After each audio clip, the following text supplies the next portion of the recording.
To begin, open the Facebook app on your phone. Then tap on the search icon at the top right of the screen. You will then see some suggested prompts. Swipe left to see more prompts. You can select any of these. You can also tap the text box and enter your own prompt. If you want to start a new conversation, tap the Meta AI icon here. Now type a new query in the text box.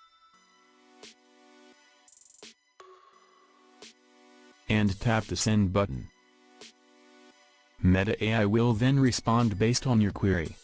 Similar to other chats, conversations with AI are subject to the community standards.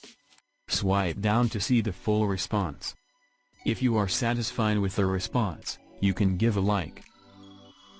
An AI's response may not be accurate or appropriate, so you should not use it to make important decisions.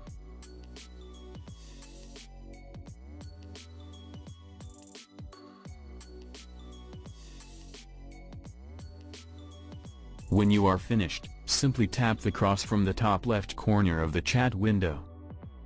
Next time when you tap the Meta AI icon, you can continue where you left the conversation. So these are all the things you need to know about using Meta AI on Facebook.